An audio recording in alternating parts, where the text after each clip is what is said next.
दोस्तों, इजराइल और हमास के बीच छिड़ी जंग का नुकसान अडानी को क्यों? अडानी का पोर्ट खतरे में। क्या अडानी का $1.2 बिलियन पानी में चला गया? दोस्तों, अब जाकर पता चला है कि आखिर साहिब जो है इजराइल के साथ जाकर खड़े क्यों हो गए, इजराइल की हिमायती क्यों करने लगे।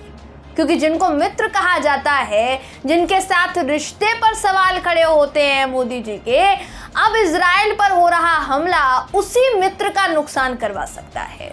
किसकी बात कर रही हूँ वैसे तो आप समझ गए होंगे। इजराइल और हमास के युद्ध की वजह से दोस्तों कई देशों पर इसका असर पड़ेगा।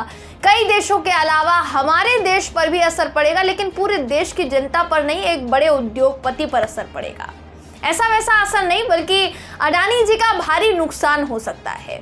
क्योंकि इजराइल के साथ डील तो कर ली थी, मगर अब उस डील पर खतरा मंडरा रहा है। दोस्तों, आखिर वो डील है क्या, आपको बताऊंगी। हो सकता है आपको याद हो, लेकिन याद ना हो तो इस वीडियो को आखिर तक देखिएगा। दोस्तों नमस्कार, मेरा नाम है जयंती झा और आप देख रहे हैं देश नीति।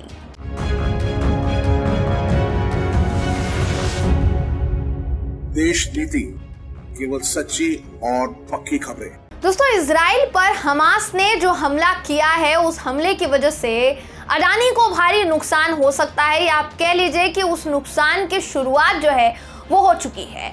अडानी ने हाल ही में इजराइल में एक डील की थी, इजराइल के साथ एक डील की थी। गौतम अडानी की कंपनी अडानी पोर्ट्स, इसने पिछले साल एक टेंडर जीता था। अब वो टेंडर क्या था? हालांकि वो जॉइंट वेंचर बताया गया, जॉइंट वेंचर था सिर्फ अडानी पोर्ट्स और इजराइल की कंपनी गैतोड ग्रुप। इसने हाइफा पोर्ट के प्राइवेटाइजेशन का टेंडर हासिल किया था। अब इस कॉन्ट्रैक्ट की वैल्यू कितनी थी? $1.8 बिलियन के आसपास, और इसमें अडानी जी की हिस्सेदारी 70% के करीब। तो समझिए कितना नुकसान है। हाइफा पोर्ट शिपिंग कंटेनर्स में इजराइल का सबसे बड़ा पोर्ट माना जाता है, और अब जिस तरीके की स्थिति देखने को मिल रही है, अडानी के शेयर पर इसका सीधा सीधा असर पड़ सकता है। गौतम अडानी की listed company Adani ports and special economic zone, जी हाँ, ये जो कंपनी है ये अडानी जी के अधिग्रहण की कंपनी है, Adani ports and special economic zone. इसका जो स्टॉक है ये औंधे मुंह जा गिरा है, यानी गिरता चला जा रहा है। अडानी पोर्ट्स का शेयर 4.50% की बड़ी गिरावट के साथ ट्रेंड कर रहा है, और स्टॉक 800 रुपए के नीचे भी जाकर गिर गया है। पिछले क्लोजिंग प्राइस 830.75 रुपए के लेवल पर थे, और अब जब ट्रेंडिंग सेशन शुरू हुआ तो उस ट्रेंडिंग सेशन में 793 रुपए, यानी करीब 37 रुपए का नुकसान, 4.54% नीचे जो है वो लुढ़क चुका है। नेशनल स्टॉक एक्सचेंज के निफ्टी इंडेक्स में अडानी पोर्ट्स में स्टॉक में सबसे बड़ी गिरावट देखने को मिली है। यानी ये जो शेयर है दोस्तों, ये बहुत बुरी तरीके से लुढ़का है। हालांकि इससे पहले भी अडानी कंपनी के अडानी समूह के शेयर गिरे थे, और मैं उम्मीद करती हूँ कि आपको वो याद होगा, आगे आपको वो याद दिलाएंगे। अब बात की जाए अगर इस नुकसान की, तो नुकसान सिर्फ इतना ही नहीं है दोस्तों, या सिर्फ कह लीजिए अडानी जी का ही नुकसान नहीं है।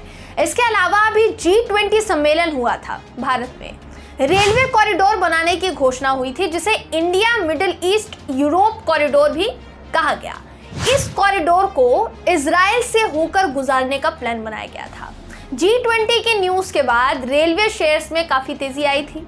अभी अगर ये खबर दोस्तों आप समझ सकते हैं, अगर ये आगे तक बढ़ती है तो IVNL, IRFC, राइट्स और भी जितने भी रेलवे से जुड़ी कंपनियां हैं, इस पर बहुत बुरा असर पड़ सकता है। तो आप कुल मिलाकर कह सकते हैं कि हमारे देश में बहुत सी चीजें ऐसी हैं जिस पर बुरा असर पड़ सकता है। हो सकता है इस वजह से भी प्रधानमंत्री मोदी जाकर इजराइल के साथ खड़े हो गए हो। लेकिन सबसे ज़रूरी बात यहाँ ये है कि इजराइल के साथ जो सबसे बड़ी डील हुई वो हमारे देश के सबसे बड़े उद्योगपति के साथ हुई, यानी गौतम अडानी जी के साथ। फिर जब विपक्ष सवाल करता है कि ये रिश्ता क्या कहलाता है, तो प्रधानमंत्री मोदी चुप हो जाते हैं, उनके मुंह से एक शब्द नहीं निकलता दोस्तों। तो ये हैरानी वाली बात है कि आप आखिर किस तरफ इशारा करने की कोशिश कर रहे हैं। और सबसे बड़ी बात यह है कि अडानी जी को ही हर पोर्ट का, हर बड़ी से बड़ी डील का ये जो कॉन्ट्रैक्ट है, इससे अडानी जी को क्यों मिलता है? ये तो सवाल पूछा जाना चाहिए ना। और किसी उद्योगपति को क्यों नहीं दिया जाता?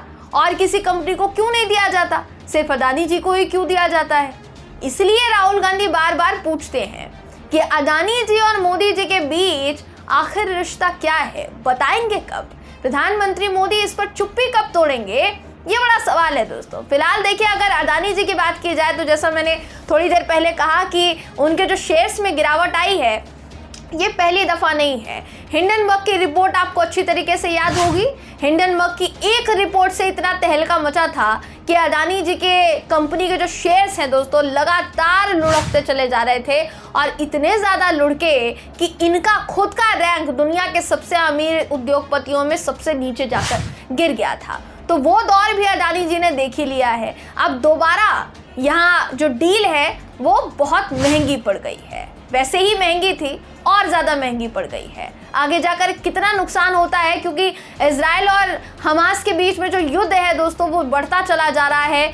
इजराइल पर हमास की तरफ से हमला किया जा रहा है लगातार, अब तो लेबनान की तरफ से भी हमला किया जा रहा है और इजराइल भी हमला कर रहा है। तो दोनों देशों का जो नुकसान होगा, फिलिस्तीन और आप कह सकते हैं इजराइल, ये एक अलग लेवल पर जाने वाला है, जिस तरीके की तस्वीरें अभी तक देखने को मिल रही है। तो जाहिर है पूरी संभावना जताई जा रही है कि ये जो युद्ध है ये अभी तो थमेगा नहीं, वक्त लगेगा इसको थमने में। उस दौरान अडानी जी की कंपनी को भारी नुकसान झेलना पड़ सकता है। फिलहाल इस खबर में बस इतना ही दोस्तों। आप इस पूरी खबर को लेकर क्या सोचते हैं, आपकी क्या राय है, कमेंट करके जरूर बताइएगा। वीडियो अगर आपको पसंद आया हो तो वीडियो को लाइक कीजिए, शेयर कीजिए, चैनल को सब्सक्राइब करना बिल्कुल भी ना भूलें। फिर मुलाकात होगी आपसे अगली वीडियो में, तब तक के लिए नमस्कार।